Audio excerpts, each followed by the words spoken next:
One, two, three.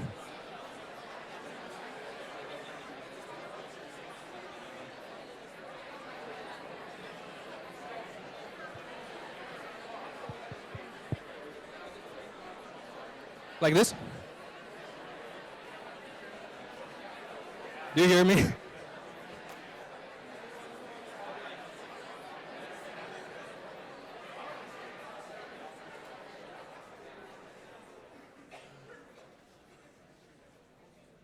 Hi everyone. It's great to see that so many of you came instead of watching Game of Thrones. I'm delighted to welcome you on behalf of Harvard College Effective Altruism, a student group committed to the idea that we should apply reason and evidence to do as much good as we can. This talk is part of our fellowship series, in which a group of students attends weekly dinners and talks with guests such as Peter Singer, Steven Pinker, or Darren Acemoglu. If you are interested in the idea of effective altruism, or in the idea of having dinners with such luminaries, don't forget to fill in the feedback forms, which is the easiest way to get in touch with us. And also don't forget to attend our upcoming events, which my co-president Angie will tell you about. So this week, from April 12th to 17th, Monday to Friday, is our first Harvard Effective Altruism Week. During this week, we'd like to encourage you all to think about your values and visions for the world, and then also think about how we can translate these intentions into effective actions. Tomorrow, we have an OCS career panel on earning to give. Tuesday, we have MIT economist Darren Acemoglu on states and rights. He's the co-author of Why Nations Fail. And last, we have a competition for a career coaching package from 80,000 Hours, which is an organization that helps find the ideal career paths for people to maximize their positive impact on the world. And last, to introduce tonight's guest, we have Professor Josh Green of our own Harvard Moral Cognition Lab.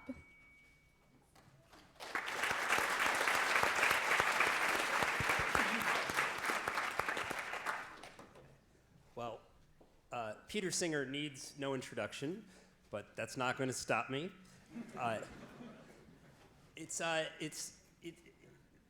The simplest way to summarize the long list of things you might say about Peter Singer is that he's hands down the most influential living philosopher.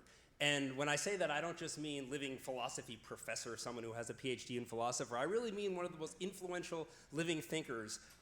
And not only is he influential, I mean, you know, there are a lot of bad people who've been influential, but he's been influential in the best possible way. I don't think that there's anyone whose ideas have had a more positive impact on the world in my lifetime. So, you know, to get some of the basic biographical details out, so Peter Singer is widely credited with being one of the founding people of the animal rights movement, or the animal liberation movement, and he has made important contributions and has had very sort of groundbreaking ideas about almost every aspect of bioethics and really ethics more broadly. But the line of work, the line of thinking that really brings us here tonight, to me, is the one, at least the one that has had the biggest impact on my life. So it goes back to a paper that Peter published in the early 70s called Famine, Affluence, and Morality. And he made a very simple and compelling and yet radical argument. He said, if there was someone who was dying right in front of you, you would be a moral monster if you just let that person die. This is a child who's drowning in a pond, and yet there are lives that we could save all over the world, and we don't think that we're monstrous for not doing anything about it. Now, I actually encountered this idea, someone described this question or this problem, this dilemma to me in high school, and I could not get it out of my head. And I kept thinking about it, and then a couple of years later, I got to college. I was an undergrad philosophy major here, and I read his book, Practical Ethics, and then later read that paper, and I was like, oh, this is the guy. This is where this all came from. And it wasn't just that one idea, but this whole coherent framework, this whole approach, as Alice said, of applying reason and evidence to the problems that we face. And part of what's been amazing to me is to see the change that's happened even over my own lifetime, over my own career, in terms of the influence and receptivity of Peter Singer's ideas. I mean, he's always made a splash, he's always had a following, but I don't think I've ever seen anything like this. When I first read Singer as an undergrad, it was someone who was put in front of you to say, well, clearly this can't be right, but it's interesting to figure out where he goes wrong, right? And I was sitting there in the back of the room saying, I think he's right. And I know this sounds kind of crazy, and I'm not sure that I can live up to the standards for myself that this implies, but I can't really see the flaw in the argument. And then it stayed with me, as I said, over time, and really became the driving force, not only behind so much of what I've done professionally. I'm a philosopher and I study moral decision making, but also personally as well in terms of how I allocate my own resources. So Peter Singer has been a hero of mine for a long time, but more importantly and delightfully, increasingly he seems to be a hero of more and more people, and his good works and good ideas seem to be spreading and spreading. There was never anything like this when I was on the other side, and it seems that his influence keeps growing and growing. So he spent some 30, 40 years trying to convince the world that we, in the affluent world, we who sort of mostly by luck, by privilege, have this power to dramatically improve the lives of people we don't know. And he spent a long time trying to convince people, often a great uphill battle, that this is something we ought to take seriously, this is something we ought to act on. And now I feel like we finally entered phase 2, where there's a critical mass of people who say, of course that seems right. And there's a sort of a snarky and somewhat cynical saying we have in academia. We say the ideas advance one funeral at a time. And that's not true, but there's a grain of truth to it, which is that sometimes when the right ideas come along, the world isn't quite ready, or at least most of the world isn't quite ready. And what I see now is that the world is increasingly ready for these ideas to take hold, and I think that's why the effective altruism movement is taking off now, and there's really no more positive development that I can imagine for the world of ideas or for the world at large. So we're here to hear about Peter's new book, The Most Good You Can Do, How Effective Altruism is Changing Ideas About Living Ethically. As I've said, Peter Singer is one of my great heroes, and I'm sure to many of you out there, and I'm delighted to hear what he has to say and to have him here on our campus. Please welcome Peter Singer.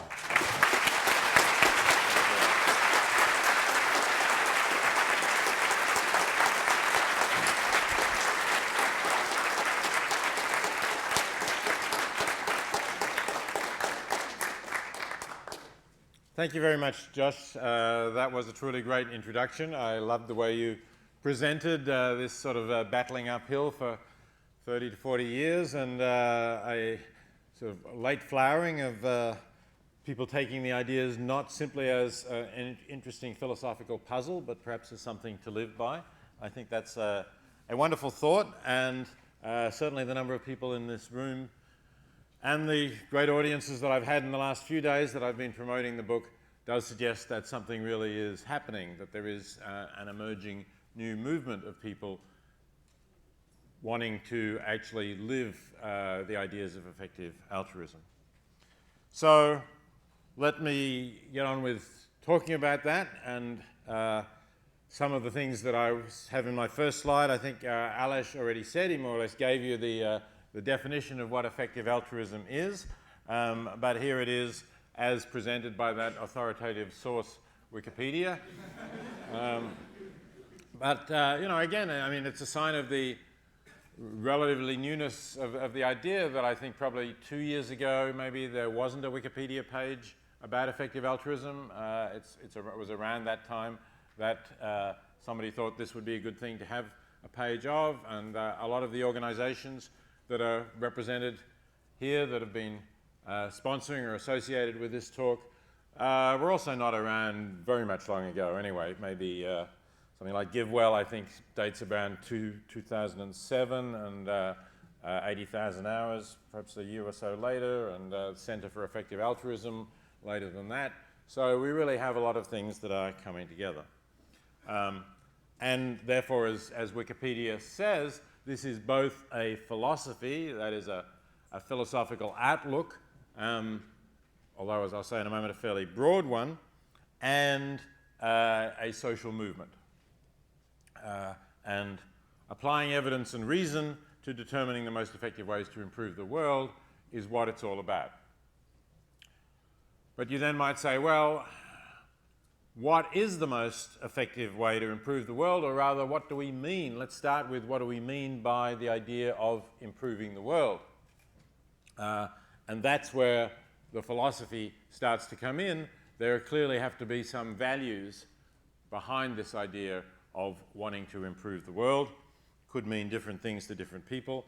And I think there is some kind of common core to what effective altruists take to be improving the world, although there's certainly a certain amount of diversity within that as well. So here's a suggestion as to what that might be. It's adapted from a blog by Holden Karnofsky, the co-founder of GiveWell, and I'll say a little bit more about GiveWell and Holden later on. I've tweaked it a bit in ways that seem to me to be slightly more accurate, but it's broadly based on what Holden said. So take a universal perspective. That is, we are concerned to improve the world, not just the bit of it that we happen to live in, or some other small part of it. You could say, philosophers sometimes use the term cosmopolitan to distinguish somebody who wants to have a global ethical perspective from someone like a communitarian who wants to focus on their particular community. Effective altruists are cosmopolitans in that sense. But you might then say, well, what are their major values? What do they think is going to improve the world? And the second line suggests, again, as I say, the kind of common core of what I would see effective altruists regard as improving the world. So reducing suffering is something that I think pretty much everybody would agree would improve the world, certainly taken in itself. This doesn't mean that all suffering is on balance bad. Some suffering may be necessary to prevent further suffering. We might go to the dentist knowing that we'll suffer a little, but otherwise we'll suffer more. And there are more major examples than that too. But the suffering in itself is bad, and we would rather not have it. And of course, there's a lot of suffering in the world. So if we can reduce that vast quantity of suffering in the world, we've done something good. Similarly, premature death is bad, at least the premature death of beings who can hope to have a good life, where the prospects of a reasonable life are there, or perhaps where somebody wants to go on living anyway, then we think it's a bad thing if their lives are cut short prematurely. And again, there may be other things that we would take into consideration here, but this is certainly something that we would normally think of as bad. So that's all about the idea of well-being, promoting well-being. Now, the next point is one that I think there is some variations on in range of importance among the effective altruists, and that is, if we say that suffering is bad, do we only take into account the suffering of human beings? And I'm pleased to say that I think pretty much everybody in the effective altruist movement would agree with me that species in itself does not determine the badness of suffering.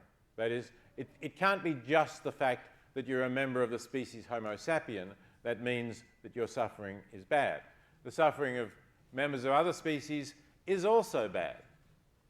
I've put in the how much with a question mark to indicate that there is some disagreement here about how you weigh that suffering of animals against the suffering of humans.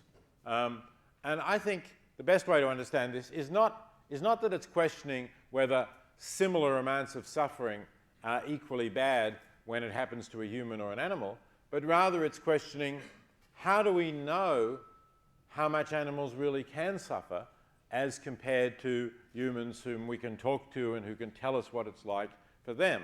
So I think I'd be surprised if there's anyone in the room who really doubts that a pig can suffer, for example. But if somebody says for a breeding sow to be locked in a stall too narrow for her to turn around or even walk a single step, which is the situation for still, unfortunately, I think the majority of the breeding sows that produce pigs in factory farms. If somebody says that's just as bad as a human being locked in those conditions, well, we might well disagree about that. We might say it's not the same for various reasons because of their different cognitive capacities. Both of them matter, but can the sow suffer as much as a human? That's a question where I think there is room for disagreement and room for further discussion and investigation. Now, the next line is also one where I think you would generally find in the effective altruism movement that people think that principles like justice, equality, and fairness, and perhaps also some moral rules, matter to some extent or ought normally to be given weight. You might say it's kind of a pro tanto sort of thing, that if two courses of action, one will better promote equality, justice, and fairness, then that's what you should do. But not necessarily that they're overriding, nor even necessarily that they're intrinsically important. That is, I think quite a few effective altruists, maybe the majority, would think that they're important because they tend to promote well-being, because a society that recognizes principles of equality, justice, and fairness is likely to be a society in which people have better lives. And then there would be some debate, I think, as to whether, apart from that, these principles are intrinsically important, whether they matter in themselves. And some people would say that they would, and some would say they wouldn't. And I think those who say that they would could still claim to be effective altruists as long as they are also giving weight to well-being. So they might say, yeah, there's some kind of trade-off. If something, one action is just and the other is unjust or less just.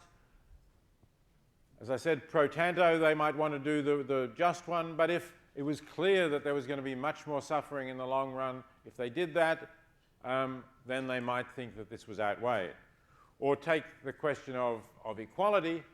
We might normally think that helping the worst off actually promotes greater well-being, because we can usually use our resources more effectively to help the worst off. And indeed, that's what I'll be arguing when I talk about global poverty in a few moments.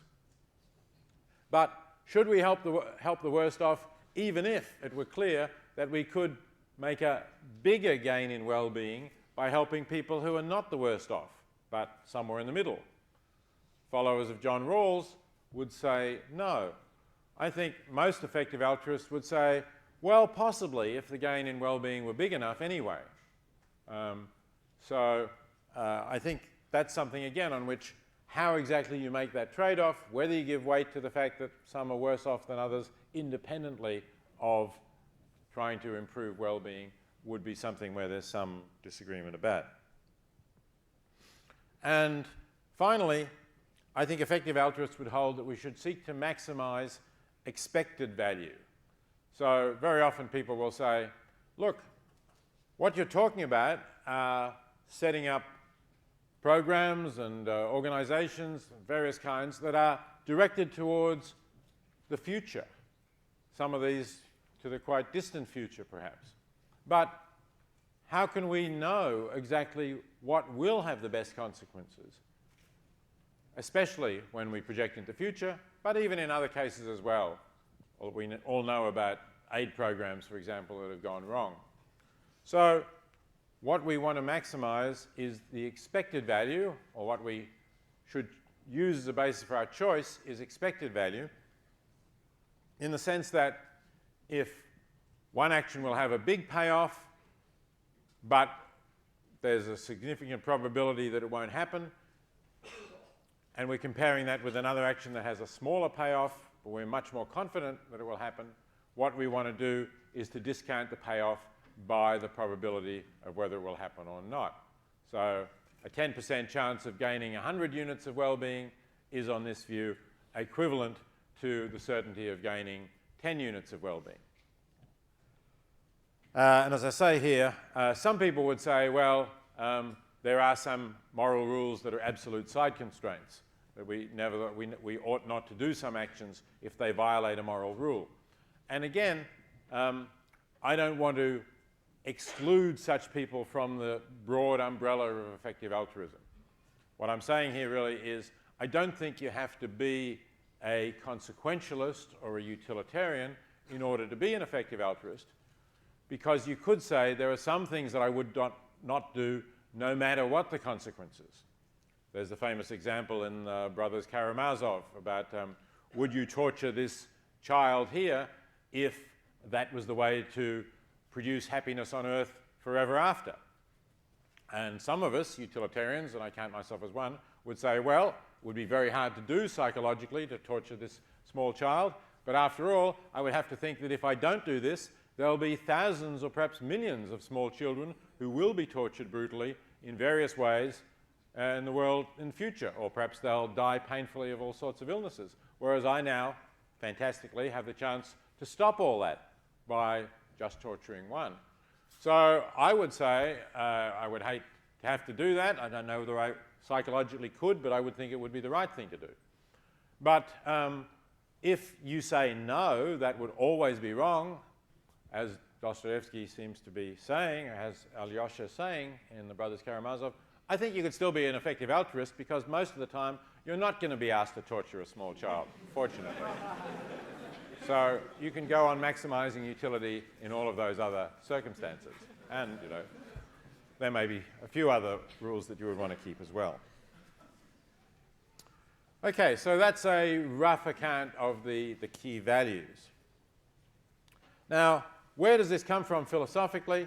I do just want to pay tribute to a late 19th century utilitarian philosopher that probably those of you who've not studied ethics will not have heard of, and unfortunately even some of you who have studied ethics will not have heard of, because your professors will have made the mistake of giving you John Stuart Mill to read instead of Henry Sidgwick.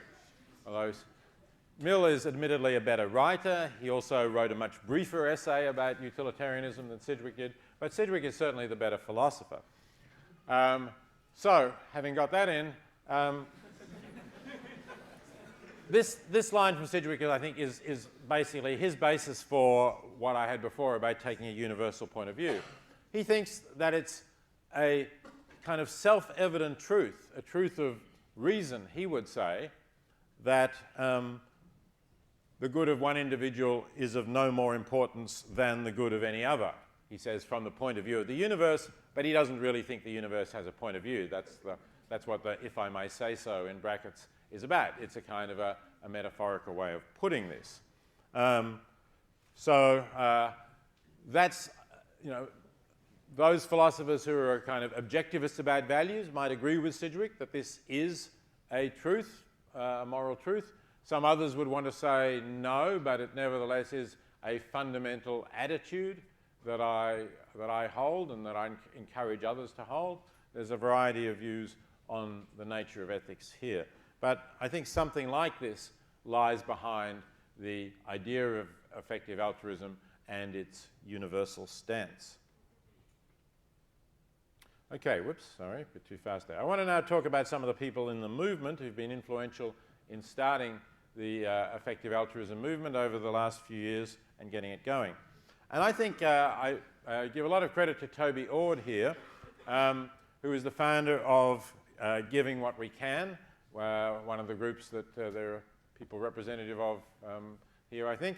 And Toby sort of, I guess, began his thinking about it in this way.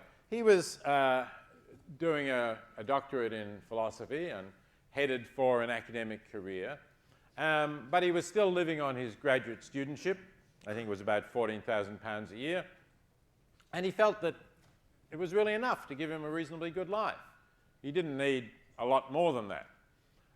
But he realized that, presuming he did go on to have an academic career, he would be earning more over that career. So, being mathematically inclined, he decided to work out, firstly, how much he would be likely to earn over his entire career, and secondly, how much he would really need to live on over that career. And he worked out, I think, that he would earn something like $1.7 million pounds at the current values of a few years ago, and that he would be able to give away, I think, 2/3 of that, or maybe the 2/3 was the 1.7. I can't swear that. You have to get the book to check the figures. I've got them right in the book anyway. Anyway, he worked out that there would be this quite large amount of money that he would be able to give away. He then decided to think, how much good could that do? And he decided to look at how many operations could be performed to restore sight to people who are blind. So one of the common causes of blindness is cataracts. As people get older, they very often get cataracts, and I'd be surprised if there aren't many people in this audience whose grandparents or parents have had cataracts and had them removed. And pretty much, I would say, everybody in the United States who goes blind or even has impaired vision because of a cataract will have it removed. Either their health insurance will pay for it, or if they don't have health insurance and they're poor, they will get it on Medicaid, or since most of them are probably 65 or above, they'll get it done on Medicare. But throughout the world, there are millions of people who cannot afford and do not have access to services that will remove cataracts. But it's quite an inexpensive operation. The marginal cost of doing an extra cataract operation seems to be somewhere between $25 and $100. So you can divide whatever the figure was. If it was 1.5 million pounds, which would be more like, I guess, over $2 and a bit million, you can divide that by $50 or $100, and you can easily see that this is a very large number of people whose sight could be restored by Toby's having given that element of his salary that he thought he didn't need to organizations that were effectively working in this way. So he was surprised by that. He thought this was an immense amount of good that he should do, and he therefore pledged to live on a somewhat similar modest amount, £18,000 a year, which of course gets adjusted for inflation as the years go by, so it's probably already a little bit higher than that. And he is now following that academic career as a research fellow in philosophy at Oxford. I also point out that he's not a hermit living in a cave. He's a married guy with a mortgage, and he now has a child as well. And his wife has made a similar pledge. It's not as if he's living off a wife who's an investment banker. So I think her pledge is roughly in the same sort of ballpark. This is an example, and Toby then decided to tell more people about this. Thought people ought to know about how much good you can do with a relatively small amount of even with a relatively modest income. And so he set up this organization, Giving What We Can, together with Will MacAskill, who you see here, who helped to found it. And the Giving What We Can website gives this kind of information. I'll say more about that in a moment. Will also founded this organization, which I think there's a little thing about there, 80,000 hours, named for the number of hours that Will calculated the typical person would spend on their career. So the idea of calling it that was to make you appreciate that your career decision is an important decision that's worth thinking about. If you spend a bit of time thinking about what you're going to do in the evening or something like that, or where you're going to go on your vacation, then your career is a much more important decision, obviously. And yet quite a few people just more or less fall into a career that seems convenient without thinking too much about it. And Will is trying to encourage people to think about this from an effective altruism point of view. That is, to think about careers that will effectively help to make the world a better place. Just two other things before I come back to that. Firstly, Will has actually just got an appointment as a fellow at Lincoln College in Oxford, so from next year he won't be a junior research fellow in Cambridge anymore. Secondly, he's got a book coming out this year as well called Doing Good Better, and and I've seen the proofs of that, and I think it's an exciting book, which is certainly doesn't clash a lot with mine, but develops other aspects of effective altruism. So I hope you'll look out for that when it comes out. Okay, this is the website, 80,000 Hours, that 80,000hours.org, that Will set up. And as you see, it is intended to provide career guidance. Now, Will thought, when he looked at websites that do talk or that provide career guidance, and when he looked at what they say about to people who want to live an ethical life, I think he thought that it was pretty trite, really. It was fairly obvious sort of stuff that was not necessarily the only options. So it was saying things like, well, you could work for an NGO, find an NGO that's doing good work, perhaps an aid organization, for instance, and you could work for them, or you could go to medical school and become a doctor and work in a developing country. Those are good things, and they're fairly obvious, and probably most people would be able to think of them. But Will thought that a lot of people would not think of deliberately choosing a career that would bring them a high income. So, for example, I mentioned investment banking a moment ago. Investment banking typically does bring high incomes. Could it also be an ethical career choice? Will's view was, yes, it could be, if you were going to use that income in order to do more good. So, whereas Toby Ord, say, is going to be able to donate as an academic maybe £1.5 million over his career, a successful investment banker, a few years out of into their position, could probably donate that in a single year if they wish to do so, and every year thereafter. So if you would do that, you could do a lot of good. And Will argues that what you have to think about in considering whether you do more good as an investment banker than as an aid worker is the marginal difference that your career choice will make. So by the marginal difference, think of it this way. Suppose that you decide that you're going to be an aid worker, and you see that Oxfam America, who actually have their headquarters just here in Boston, are advertising for a position in their office. So you apply for that position, and let's assume that you get it, and you work hard at that position and do a good job. How much difference have you made? Well, you can't say that the difference you've made is all the good that you've done while holding that position. Because if you had not applied for that position, presumably the next best candidate would have got the job. We're assuming that Oxfam have a reasonably good set of criteria for deciding who is the best candidate. So the difference that you're making by getting the job is the difference between the good that you do and the job that the second best candidate for the position can do. And if there's a strong field, and very likely there would be, that's going to be a small kind of difference, not really a huge difference. Now, consider that you instead go into investment banking or Wall Street in some other way.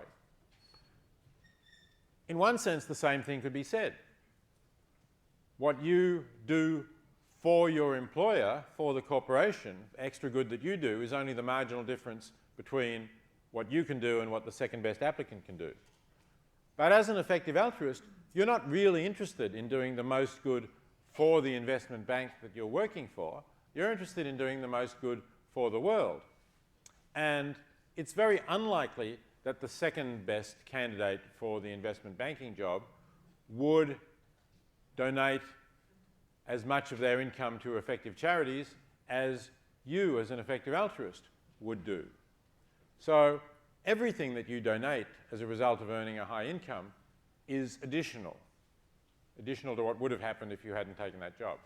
And that could easily be enough to fund not just one, but 2 or 3 or more positions at Oxfam or at some other aid organization, where all of the good that the people in those positions do would really flow from the fact that your donation had made it possible for Oxfam to employ those extra people.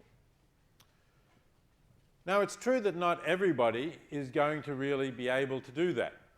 For one thing, not everybody is going to be able to get a high-paid job in finance or one of those other high-paying sectors. So you may not simply be able to do it in that way. But also, there are people who may not have the character to stick at something where they're not directly interested in what they're doing, in doing the best for the company they're working for, but they're really doing it for what you might say is an ulterior motive, although in this case, an ethical ulterior motive, to help as many other people as possible or to do the most good that you can.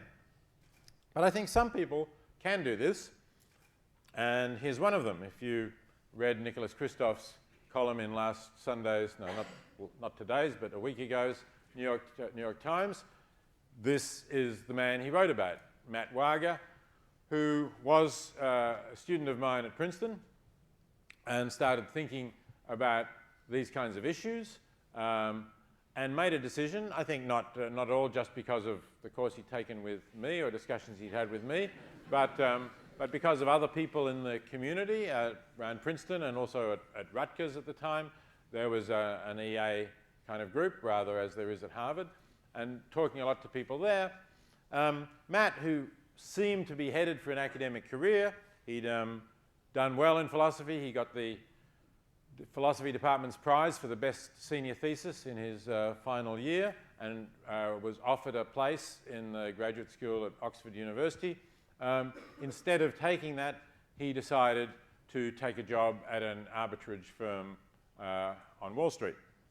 So this slide is a little bit old. He's now a couple of years after graduating, but in the first year already, he was able to give a six-figure sum to the charities that he regarded as most effective, and still have enough to live on very comfortably. He also helped to set up an organization that spun off the previous book I wrote related to global poverty called The Life You Can Save. So I had Matt back last year to the class that he'd taken, talking to the students there, and he was asked whether there wasn't a danger of him backsliding, and probably this is something that you will have already thought of, many of you. Here he is, working on Wall Street, surrounded by people who are earning as much as he is or more, and he's spending that on essentially a very comfortable, more than comfortable, luxurious style of living. They're probably driving Porsches or Ferraris or something. They may be buying themselves penthouses in Tribeca. And isn't Matt getting envious of this? Doesn't he think, yeah, you know, maybe you really do need a Porsche after all? So Matt's response was that so far he hadn't really been tempted to adopt their lifestyle, and moreover, that by being public about what he was doing, and he talked about it in a variety of ways, and gave me permission to talk about him in the book, and obviously spoke to Nicholas Kristof for last week's column. By doing that, he feels he strengthens his own commitment to doing it. Because now, if he backslides, he's going to look a lot sillier than if he hadn't actually told anyone about what he was planning to do. So, you know, it's a good psychological strategy, I think, to keep yourself, to tie yourself up to the mark and not allow yourself to get corrupted over time. Okay, here's someone else who actually is here in the audience, Julia Wise. And Julia is an example of a different approach, perhaps a little bit more like Toby's, although not coming out of philosophy, but just out of something that she always thought was right, even from when she was a teenager, that she was fortunate to have so much, and there was, if she was spending money on herself in some way, she was taking it from someone living in poverty elsewhere in the world, and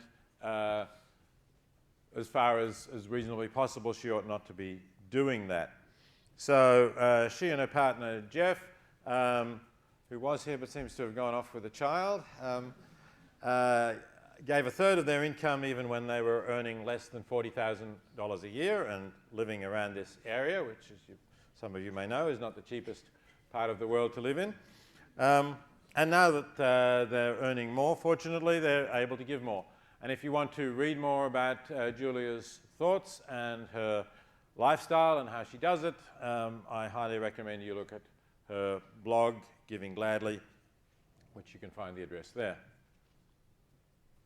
So those are some examples of people in the effective altruism movement. I could go on for a long time. There are many, many more, but I think you get the idea, and I do have a few more in the book. I now want to move to looking at one of the deeper philosophical issues that lies behind or the choice of a cause that effective altruists can make or will make. And this is something that people also very often disagree about, but I think it's an example of how effective altruist thinking has the potential to change a very large industry in the United States. And that industry is philanthropy. It's very large because the total amount given to charity in the United States each year is around $335 billion. It's about 2% of US GDP. So it's a big slice. And of that, the majority, about $240 billion, is given by individuals. Most of those individuals do no research at all into the charities that they donate to. It's only a minority who do any, and that, by any research, that really can be extremely fleeting look at the website or information provided by a charity. So if we can change that and make that $240 billion go to the most effective charities that there are, we will be making a huge difference to the world. Because as I say, this is a very substantial amount of money. It's something like more than 10 times the amount of US foreign aid, for example. So we're talking about a lot of money here. And this is an example of what is still the mainstream approach to charity. So this is from the website of Rockefeller Philanthropy Advisors, a large player in the field of advising wealthy people about philanthropy. And as it says under Your Philanthropy Roadmap, giving away money is simple. Giving away money effectively is an entirely different matter. And I think everyone in the effective altruism movement would agree with that. But when you probe more deeply into what RPA means by giving effectively, I think disagreements will start to open up. So you can probe more deeply by looking at a kind of online brochure that they have called Finding Your Focus in Philanthropy. And it pictures the field of philanthropy like this, which I think has a couple of mistakes in it from the start. Firstly, if you look at this chart and think, which area will I give to, you're missing a really important question, which is, will I give to organizations working in the United States or in my own country if I'm an affluent citizen of another country, or will I give to organizations working in developing countries? So that choice is not really presented here. I mean, you could say, well, you know, economic security, I could give to economic security here in America or in sub-Saharan Africa, or health and safety, I could give to improve healthcare in India, or I could give to improve healthcare here. Those will make very big differences to the effectiveness of what you're giving. The same with education, but it's not shown here. The other thing that I notice here, given my interest, as Josh said in introducing me, in questions about the ethics of how we treat animals, is that animal welfare doesn't even get into this picture at all. There's really no category here in which somebody concerned about reducing the suffering of animals, at least reducing the suffering of animals other than wild animals in the natural environment, because I guess that could fall under the environment heading, that doesn't seem to get in. It's just excluded by the initial picture of philanthropy. But that's not my biggest problem with RPA. It's rather what they say here. They say, what is the most urgent issue? And they then answer this question by saying, there's obviously no objective answer to that question. First, I don't think the question to ask is really what is the most urgent issue. It's rather what is the issue in which you can have the biggest impact. Because something might seem very urgent, like there was a hurricane in Vanuatu not very long ago. You might say it's very urgent to get supplies there. People need help right now. But it's quite possible that that's not the most effective way of helping people in great need. It might be that there are ongoing areas of concern, like the deaths of children by diarrhea all over the world caused by poor drinking water or the lack of oral rehydration therapy, where you can actually do more good for your donations than helping people in Vanuatu. That's going to depend on the particular of the situation, but there are GiveWell, if you look at GiveWell's website, which I'll again talk about in a moment, you'll see some suggestions that humanitarian relief is not always where you can make the biggest difference. But the larger problem is this claim that it's obvious that there's no objective answer to that question. I don't think it's obvious at all. In fact, I think, on the contrary, it's obvious that for at least some choices, some are objectively better than others. In other words, there are choices where I think it's not that difficult to say one option is objectively better than the other. There are others where it gets more difficult, although I think perhaps there still is an objective answer, even if it's very difficult to reach it. Let's look at a couple of RPA's examples and see whether one is better than the other. So RPA talks about Ted Turner's $1 billion donation to the United Nations to scale up already proven health programs against killer diseases killing largely children in developing countries. So diarrhea, malaria, measles, these sorts of things. Now, at the time when Ted Turner gave that, there wasn't much working, wasn't much being done, and it's been estimated that the cost per life saved was as low as $80. That's not saying that by giving to these programs today, you can save a life for $80.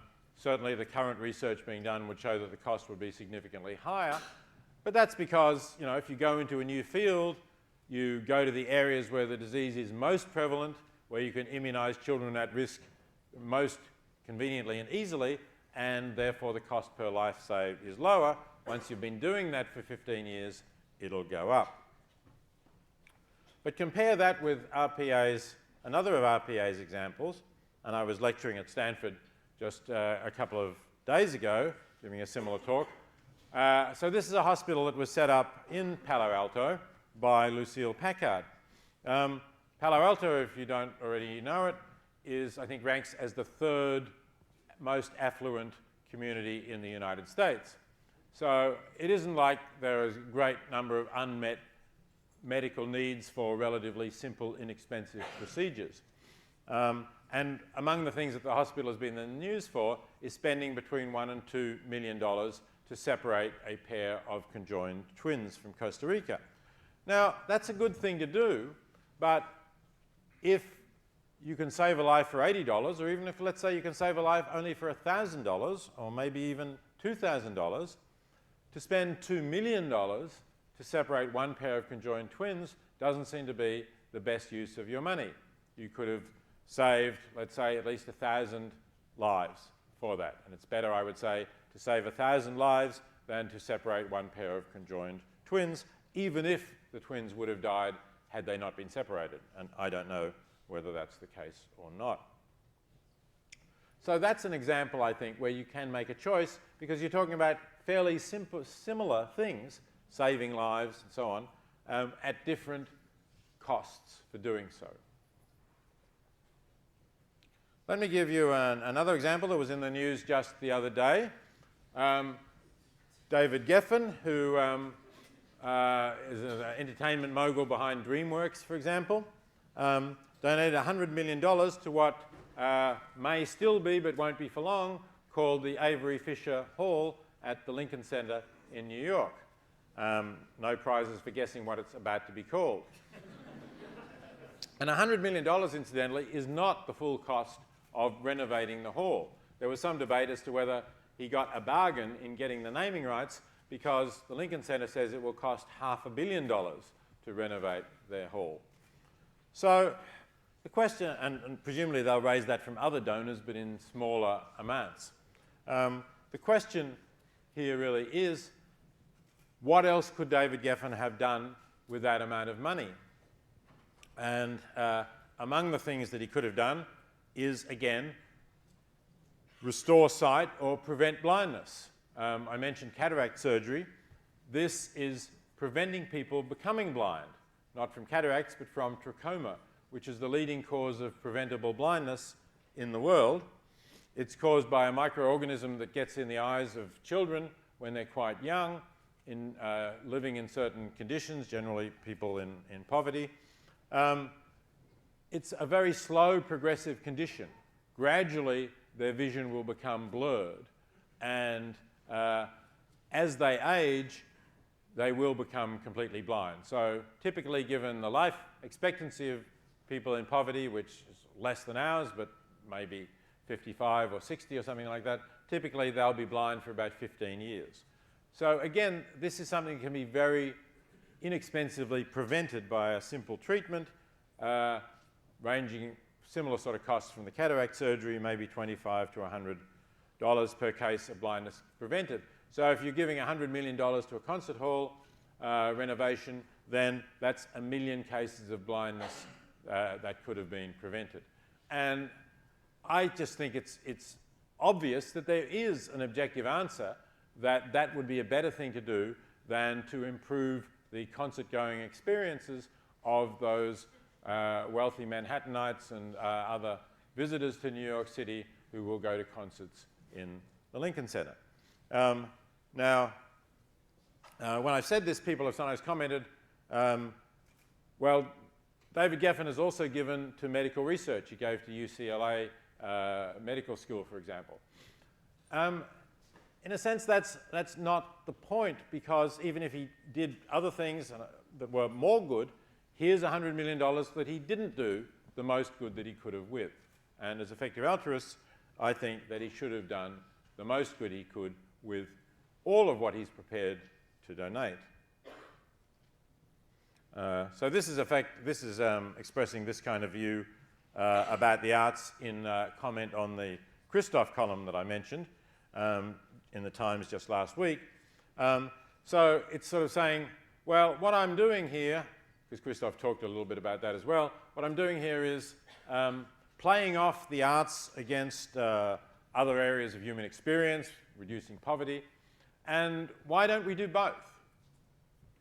Well, my response to that is, if you've got a bank that will allow you to write a check for everything in your account to reducing global poverty, and then we'll write another check for exactly the same amount to the arts, and we'll pay off both checks, please tell me who you're banking with, because I want to switch to them as well. We only have a certain amount of funds, and it's not a false choice, it's a real choice that we have to make, what to do with those funds.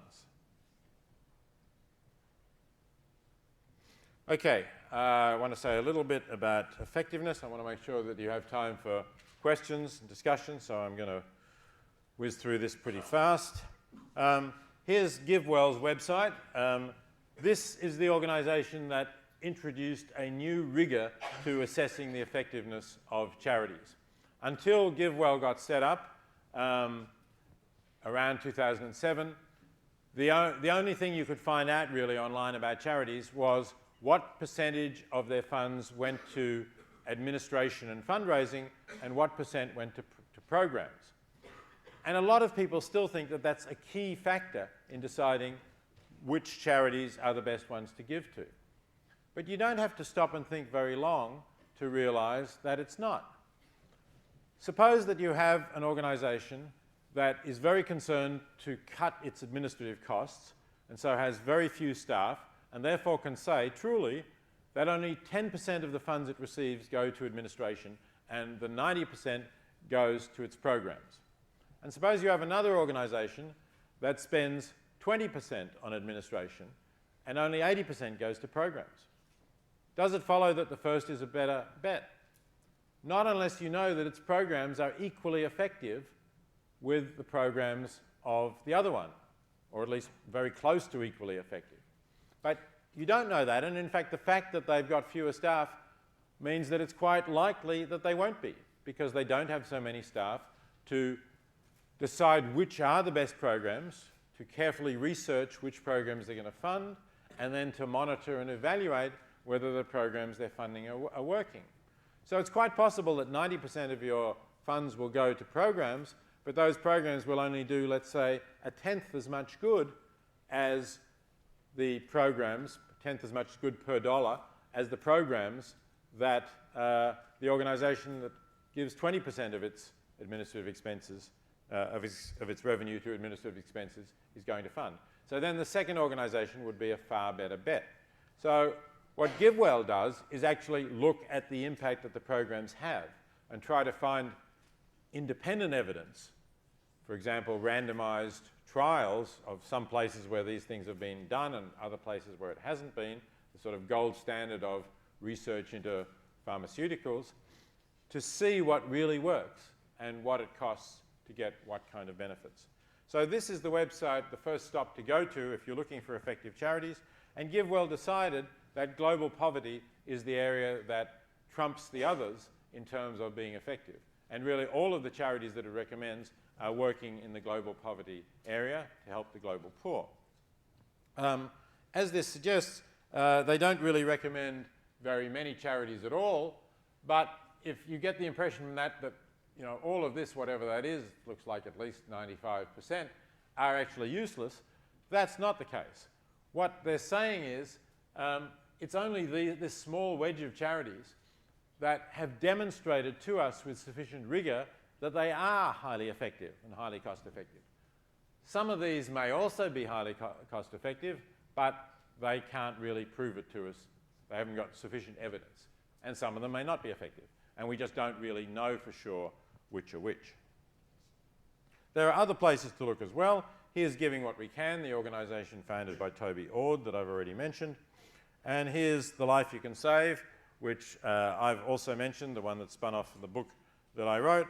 The Life You Can Save also recommends charities. It has somewhat wider criteria than GiveWell, and I won't go into the details now, but I'm happy to if somebody wants to raise a question about why we have somewhat wider criteria. Okay, so let me say a little bit then, just this is the last section, about why is it that people become effective altruists? Some of you here are already part of the effective altruist movement, and you probably know the answer, or you know it about yourself anyway, but many of you, I expect, are not. So you might say, why does somebody set themselves the aim of doing the most good? And when I say set themselves the aim, I don't mean that everybody in the effective altruist movement is trying to do the most good with absolutely everything that they do throughout their life. That would require a degree of sainthood that very few of us are actually capable of, and I certainly make no claims of that sort. But I think effective altruists make it a significant part of their life to do good, to do the most good. And there's been some debate already about, well, what do we really mean by significant? Say if people are comfortably off, middle class or above in an affluent society, do they have to be giving 10% of their income? Do they have to be giving, as you've seen some people do, 50% of their income? Where do you draw that line? And I don't really want to draw a line, I must say. What I want people to do is to say, yes, I want this to be one of my goals. I'm going to start somewhere, and I'm going to see how I feel with that, whether I feel comfortable with that, whether I feel good with that. And if I do, I'm going to work up from there. So if I felt comfortable with that this year, then next year I'm going to do better. I'm going to do more, and I'm going to build up from that point. And I think if you set out in that way, I think you can happily consider yourself an effective altruist or on the path to becoming an effective altruist. So what motivates people to do this? There are many things, and again, I don't have time to go into all of it. But I rather like this quote from the Canadian philosopher Richard Keshen, His book's called Reasonable Self-Esteem, and the book is in part about the importance of having self-esteem. And psychologists generally agree that self-esteem is an important part of well-being, that if you have high self-esteem, then you're more likely to be satisfied with your life, to be happy, to be fulfilled. And Keshen, again saying something a little bit like this idea of the universal point of view that I mentioned with Sidgwick, that a reasonable person has to recognize that the well-being of others is equally significant with their own well-being. And therefore, a reasonable person cannot have self-esteem while ignoring the well-being of others. If you can at least easily make a big difference to the well-being of others at a minor cost to yourself, or perhaps even at no cost to yourself, then it'll be a problem for feeling good about yourself if you don't do it. So here's somebody that I knew from the animal movement who I think had exactly that sense. Henry Spira is the man who is probably most responsible for the fact that today, if you use cosmetics or hair shampoo or something of that sort, those products were not tested on animals. And many of them will state that. At the time when he began his campaign on this in around 1980, they were all routinely tested, for example, by being put in concentrated forms into the eyes of rabbits. Henry was a friend of mine from the beginning of his campaign, and I wrote a book about him called Ethics into Action. And at the time that I was working on that book, Henry knew that he didn't have very long to live. He had a form of cancer that was not treatable. But he was actually very calm about the fact that he was facing death. And he was calm about it because he felt he'd used his life well. Because he felt that he'd done good in the world and he'd actually enjoyed doing good in the world. As he says here towards the end of this quote, "It's not a sense of duty, but rather this is what I want to do.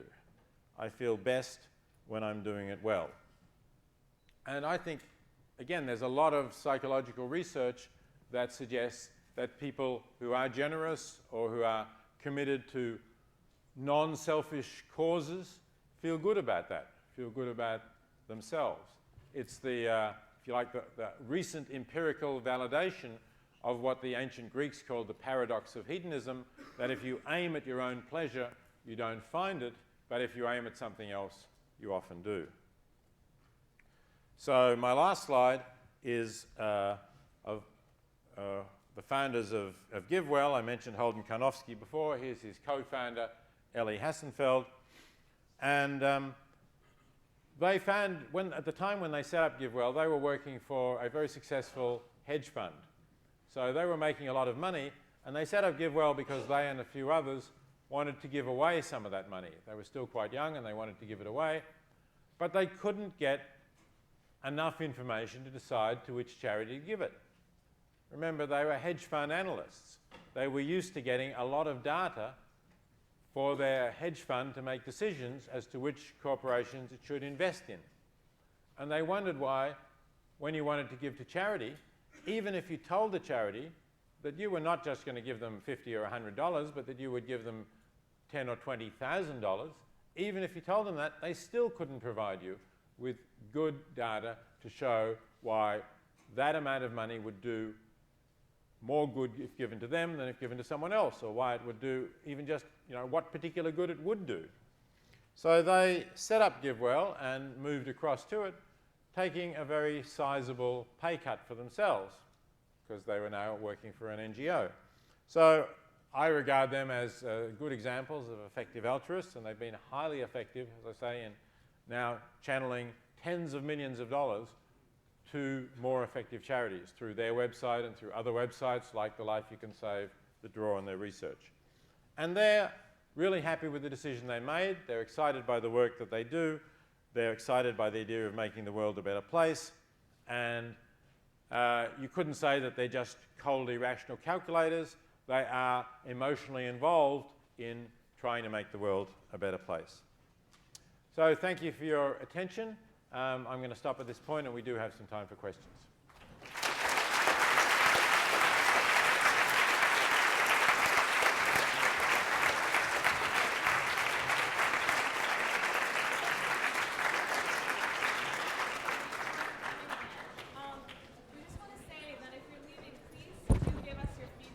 Have you got? Someone at the door. Please do give us your feedback forms. There's someone at the door to collect them. There's also donation tables and a chance to buy Peter Singer's book at that door. Which I'll be happy to sign, by the way. You do get a copy of the book. And there's also going to be a table of representatives from local and other EA organizations such as GiveWell and 80,000 Hours at this table. So please come up and ask questions if you like after the Q&A session. Thank you.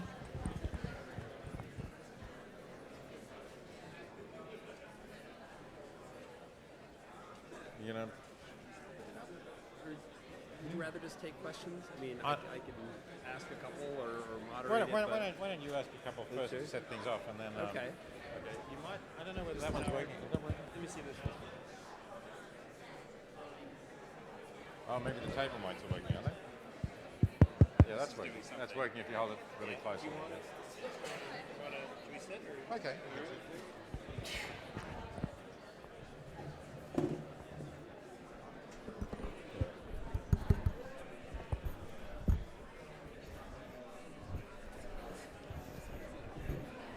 So, now I have an opportunity to have a discussion with Peter. I'll start us off, and then we'll get to other questions from the audience. So, you've been talking about this a lot for a long time, and increasingly these days. What do you see as the biggest obstacle to getting people to sign on, not just with words, but with deeds, to the effective altruism movement? Well, I suppose, I mean, you've studied human nature and psychology a lot, and I think there's a fair amount of, I'm not sure whether to call it apathy or perhaps a feeling of impotence that people have out there about, can we really make a difference? Can I make a difference? Does it matter? And I think there's certain kinds of feelings that people have somehow that the problem is so big that I can't really make a difference. I mean, I think that's a kind of a mistake, because you can certainly make a difference to particular people, like the people for whom you can pay for cataract surgery. But it seems that people are put off by the idea that even if I do that small thing, there's still going to be a lot of others who can't be helped. Yeah. So, as someone who studies psychology and decision making, one of the most robust findings in social psychology and the study of social influence is that people tend to do what everyone else around them is doing, or what they feel everyone else around them is doing. And I think part of what's so important about effective altruism becoming a movement as opposed to just a set of ideas is that one of the things may simply be that it just seems weird. Doesn't seem to be what most people are doing. And as you have more and more people who are doing it and talking about it and publicly committing to it, that alone may be an important part of it. I wanted to give you a chance to talk about something you mentioned, and that is why, about the broader criteria that are deployed and the website associated with the life you can save. And perhaps this is related to a question that I've wondered about myself, which is how do you analyze the trade-offs between things that are clearly important and easy to measure versus things that are also potentially very important but much more long-term, like education and political representation and things like that? Yes, that's exactly one of the reasons why, although I greatly admire what GiveWell is doing, I think you have to have scope for other things. So one of the organizations that I recommend, or that the Life You Can Save recommends, that GiveWell doesn't, is Oxfam America. And one of the things that they do is advocacy work. They do a lot of direct aid programs as well, some of which can be evaluated by randomized trials. But because they're big and diverse, GiveWell says, well, who knows what your donation will actually go to? Money is fungible, so you can't tell what it will go to, so you can't really tell whether it will go to a program that does have a good evidential basis for saying it's effective, or whether it'll go to something else that doesn't. But among the things that don't have that evidential base is advocacy work for the global poor.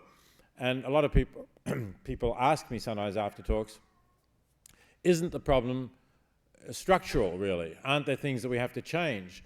For example, the global trading system isn't really a level playing field for developing countries.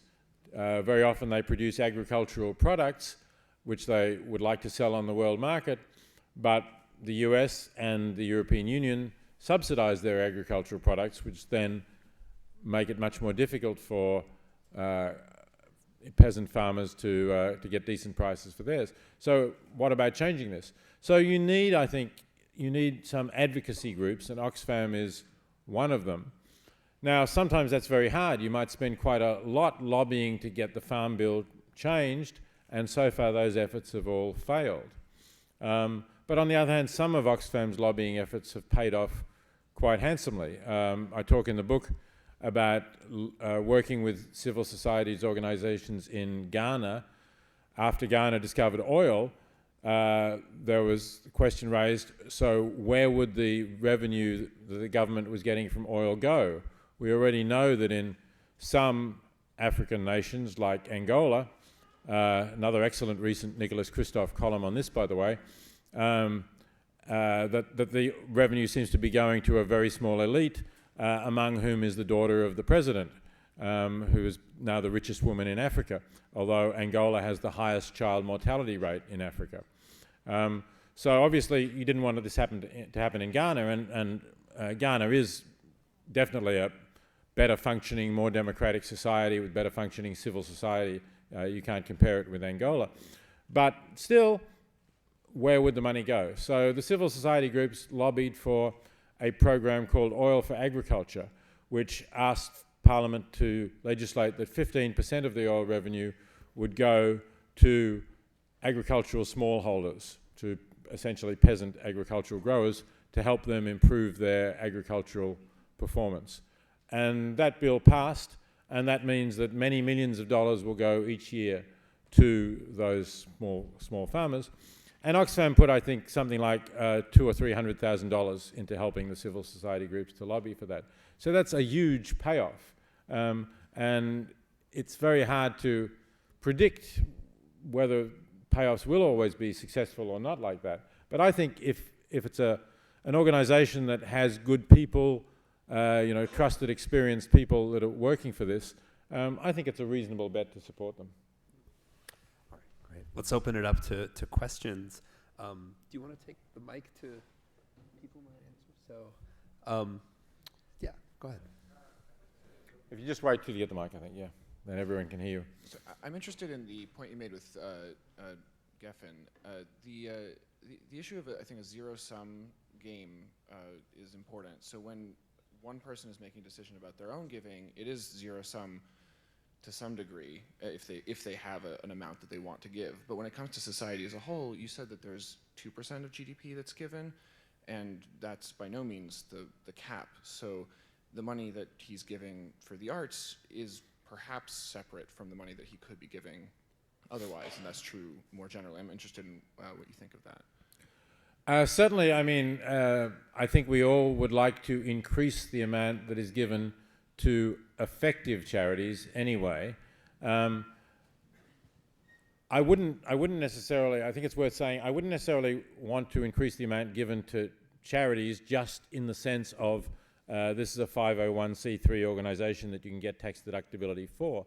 And one of the things that actually annoys me about the Lincoln Center gift is that taxpayers are paying for, I don't know at what rate Geffen pays tax, but presumably it's 35% or more. It certainly ought to be. So we're paying for a substantial amount of that renovation. But if we put that part of it aside and we assume that the charities do more good than the tax subsidy would do, then yes, we could and we should perhaps grow the amount of philanthropy that is given. And in that sense, it's not a zero-sum game. But I suspect that the way it is now, it might be easier to get people to shift what they're giving already to more effective charities than to get them to substantially increase the amount they're giving. That's just a guess, and I could be wrong. And but still, it's as long as there are other low-hanging fruit in terms of the more urgent things, I still think it's going to be the case that it would be better if they gave it to those more effective charities. If there are some things that they will either give to the arts or they will spend on, more sophisticated video games for their kids or something like that. Yeah, sure, then maybe they should give it to the arts. But I wonder how many people are like that. Yes, in the black and white sweater, black shirt and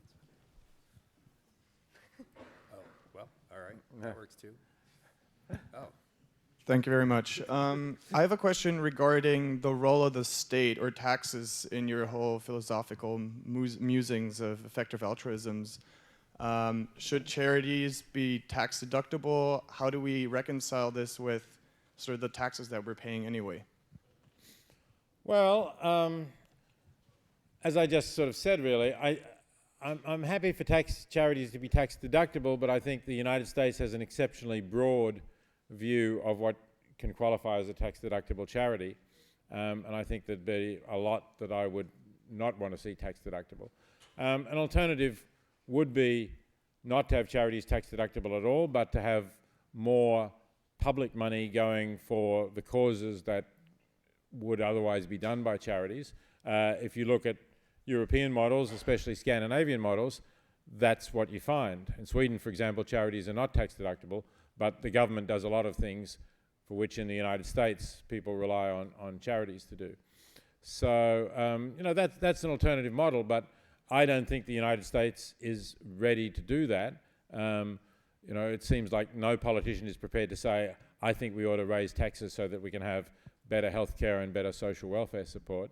And in the absence of that, I think we have to ask charities to do quite a lot of that.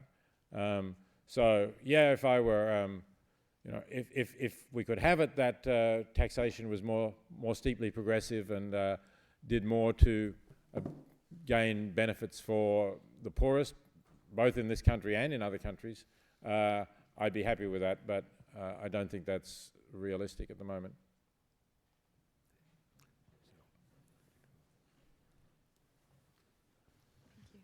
Thanks for the talk. One question you were maybe that's connected to your question as well. Are you here in this room computing the trade-off that you're making between like making more money and giving it to the best, its most efficient, allocation, and here like spending time with the us students? I don't know. Are you always as an efficient, effective altruist, always computing the best outcome and the best blah blah blah? Actually, it would take a lot of time and yeah. a lot of energy. So, kind of, if not exactly, I guess. Somebody did ask me before about how I chose which lectures to give, right? Which talks to give, given that time is a limited resource. Yes, I speak, I guess, under a couple of conditions. One is I can address a large audience, and particularly a large audience of people who either are or are likely in future to be influential.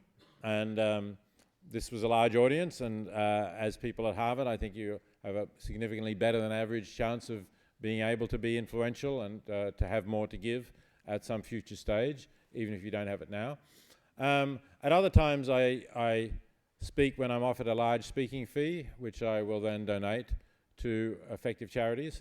So although I'm probably never likely to earn as much as a successful Wall Street trader, and I think I've missed my chance to have that career now, there are still, there are still significant sums that I can move in that direction, and I'll do so when I get that opportunity.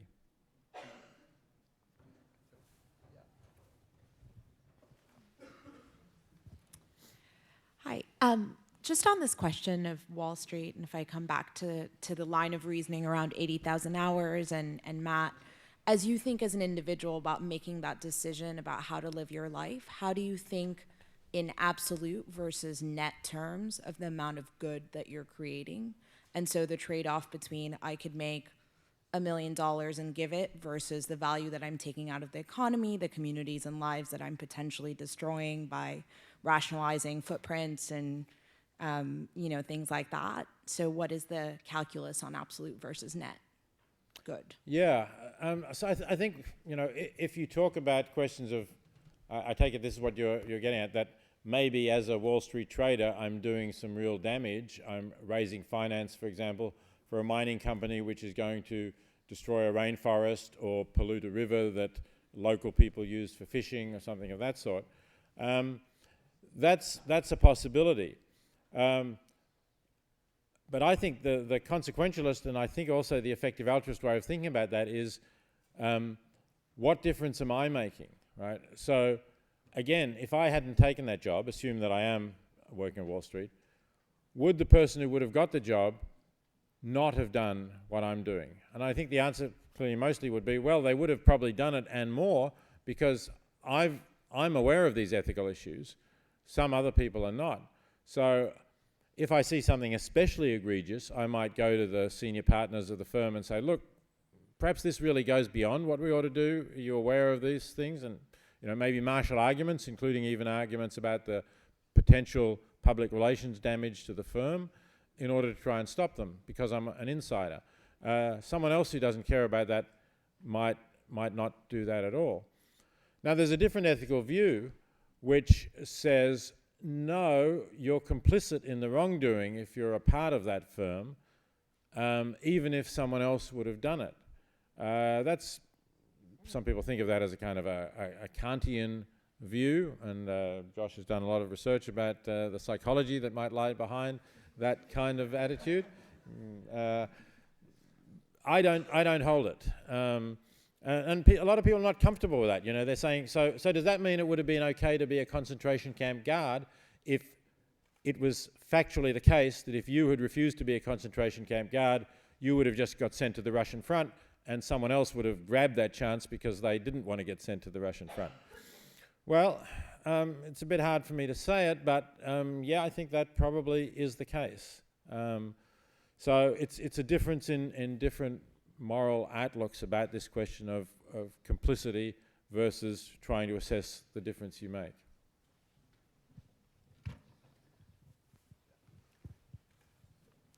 Sorry, you pointed to somebody else, but I guess I'm taking the question. You've got the microphone. Hold on to it now. We'll pass it on to the other person.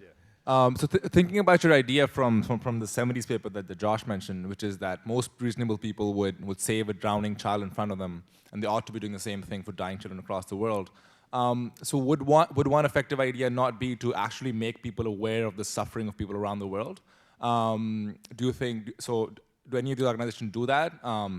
And do you think that'd be a good idea? But then another argument: if reducing suffering is the goal, then being aware of suffering also causes suffering in a person. So then, in that sense, and so some of these people who you tell about all these dying kids, or sort of pictures of suffering, some of these people might give, but then other people might not give and just suffer themselves. So how do you think about this sort of? I certainly don't want to just cause guilt for the sake of causing guilt and make everybody feel bad about their lives because there are all these dying kids and they're not doing anything about it. The only point of telling them about it is so that they do something about it, and hopefully then feel good about the fact that they are doing something about it. But it's true that at least some people might actually be psychologically very troubled by the fact that they can't do enough about it, and there are still other dying kids. So it's interesting. I mean, if you think about, we could really make the suffering of people in developing countries more visible. We now have the technology for doing it through the internet. Mark Zuckerberg, for instance, has founded this organization called internet.org with the aim of giving everybody in the world access to the internet.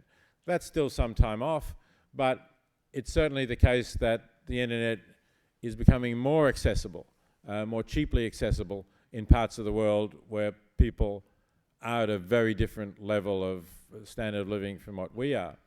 So what will be the effect of this? I hope that it will be to make people feel that they're more closely connected with those people and that they can do something about it. But I'm not absolutely sure, because it's possible that the size of the problem will still be daunting, that they'll still say, I can't do it all. I mean, and that's, in a way, the example of the child in the pond works not only in that the child is just in front of you and very visible to you, but also I think because there's only one child in the pond and you can save the child and therefore you can fix the problem. And of course with global poverty you can't. But in a way, if we could make them visible and then we could sort of divide them up, so we could say, okay, so the Harvard community is going to particularly connect with this impoverished village in this impoverished country, and when we've made them better off, we'll move on to another one. That might be a more practicable, more satisfying way of doing it, because you feel you have a particular responsibility and you actually feel you can achieve something. It's like, you know, there's lots of areas of life, I think, where we have these psychological strategies. If you're a gardener and you've got a huge patch of weeds, you might think, oh, it's just too much to do. But if I say, well, today I'm going to do this square and get that tidied up, you've got some satisfaction, and then you move on tomorrow. Who was the next person who was going? Pass it along. Yeah. Go ahead. Just hold it close. I think it's on, but you have to hold it really close. No, it's not on. It's on now. Yeah, it's on. Hi. Thank you for the lecture. So I was wondering about your opinion about Benneter's claim that presence of pleasure is good, while absence of pleasant is not necessarily bad. So you have mentioned that basic idea is that we want to alleviate this suffering, but we're bound to suffer at one point in our life. And it seems to me that because I'm healthcare oriented, I'm concerned about this adolescents. There's an increasing rates of suicide among adolescents, depressed adolescents. And it seems to me that by ending the life, though the absence of suffering is good, but absence of pleasure is not necessarily bad. So I was wondering what your opinion about that was. At the philosophical level, I don't agree with that view. I think that pleasure is a good, and therefore the absence of pleasure is a good. And if somebody ends their life, perhaps in a state of depression, then whether that's a bad thing depends on whether they would have been able to come out of that depression and have a life of positive quality, or whether they just would have continued to suffer, in which case maybe suicide is a rational choice for them. But I emphasize suffering in this talk because I think if we're thinking about what we can effectively do with our resources, we can more effectively target suffering than we can target maximizing pleasure. It's much harder to know what you can do about increasing pleasure, what particular donations to charities will increase pleasure, than it is to know things you can do that will reduce suffering. And I think that's why we rightly focus in healthcare, which you mentioned, on treating the worst diseases rather than in trying to make people who are already, you know, okay, at least at a sort of neutral level, positively happy. Which is not to say, though, I don't think that, you know, the positive psychology movement does good, I think, if it helps people to feel happy. So we have time for one more question. Where's the mic now? Okay, there. So how from this side of the woman in the red jacket? Yeah.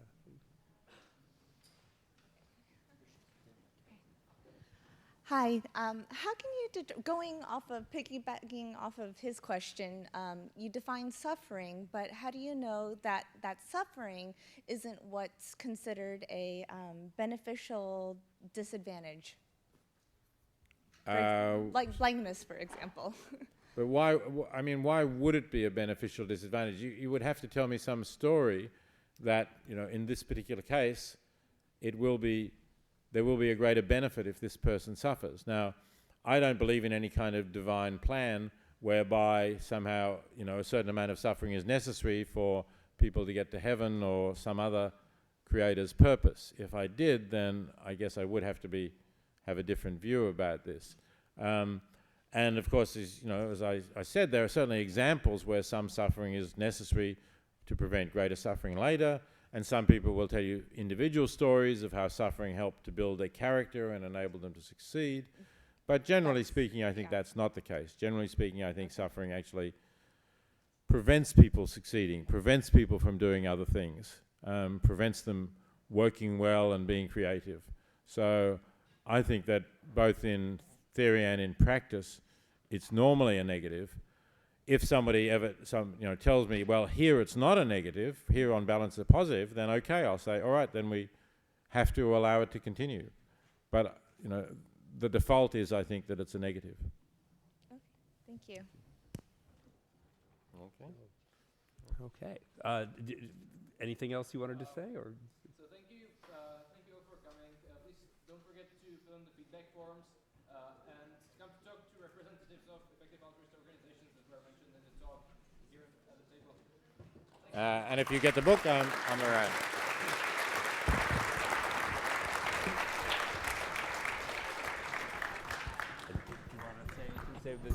What is Peter? What is the exact title of the book? The book is called The Most Good You Can Do. I think it's for sale up over there. Okay. And I'll be happy to sign copies if anybody wants me to.